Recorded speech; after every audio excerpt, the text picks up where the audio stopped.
In the new Africa, one more independent country, the state of Uganda. At Entebbe Airport, Prime Minister Milton Obote and His Highness the Kabaka wait to greet the Britannia, which brings the Duke of Kent to represent the Queen at the independence celebration. And with the Duke, of course, his beautiful young Duchess. Lady Coots, wife of the Governor, greets the Duchess while the Duke shakes hands with the Kabaka. A formal occasion, but more than that, because Uganda is gaining its freedom without bitterness, at its own request, becoming an immediate member of the Commonwealth. So the traditional gestures have a real meaning of friendship.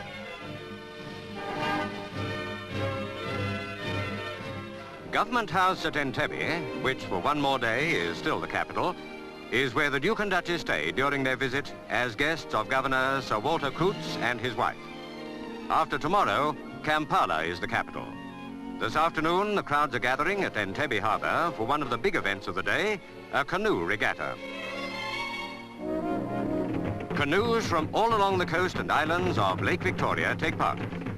Victoria, the third largest lake in the world, and the other lakes and rivers that connect with it, are the lifeblood of Uganda and of the 28 tribes that make up its people.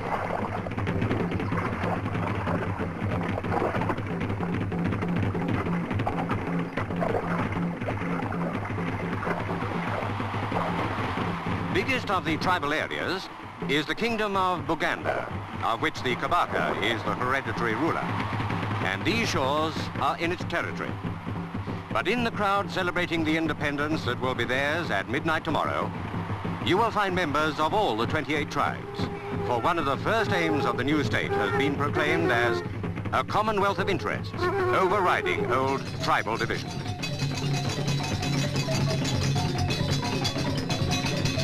At Twikobi, the Kabaka's palace, His Highness is to give a cocktail party.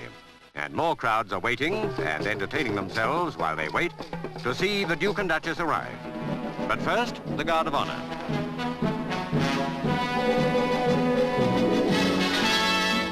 That salute, by the way, is a traditional sign of loyalty to the Kabaka by his followers. The Kabaka himself arrives, a ruler whose dynasty and kingdom were thriving long before the first European explorers came. The present Kabaka is His Highness Sir Edward William Frederick David Walungembe Mutebi Luangula Mutesa II, who now welcomes the Duke and Duchess.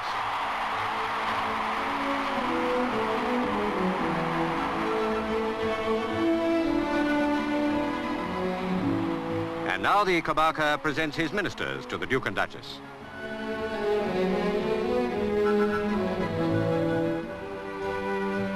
Even at a cocktail party, a certain amount of formality is inevitable. But the crowds in the streets have no such inhibitions. They've got a new independence to celebrate, and they celebrate it, pausing to greet their visitors as they go by.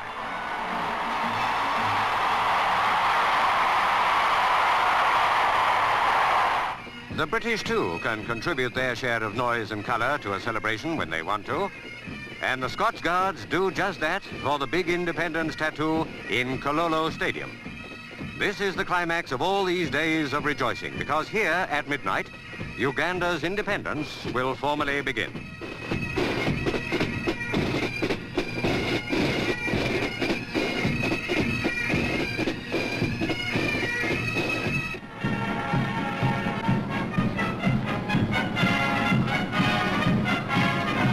At midnight, Sergeant Major Sidney Small of Birmingham lowers the Union Jack that has flown in Uganda for nearly 70 years.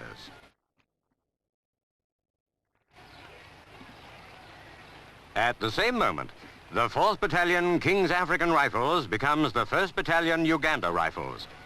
And to replace the Union Jack, the black, gold and red flag of the new young state, Uganda is born again, free and independent.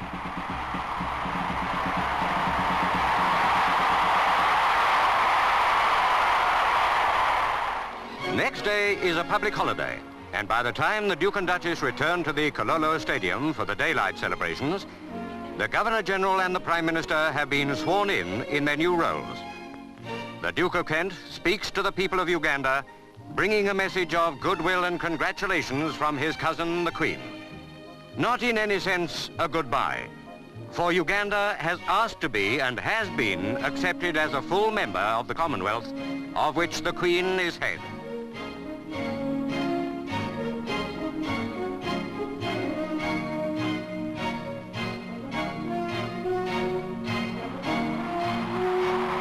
Next morning, the Duke and Duchess arrive at Parliament House for the state opening of Parliament.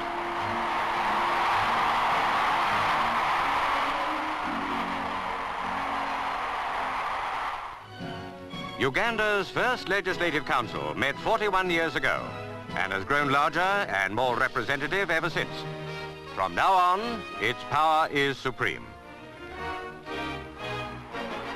Good luck to a new country, a new member of the Commonwealth, a new member of the growing community of African peoples. Britain has come a long way with you and wishes you well.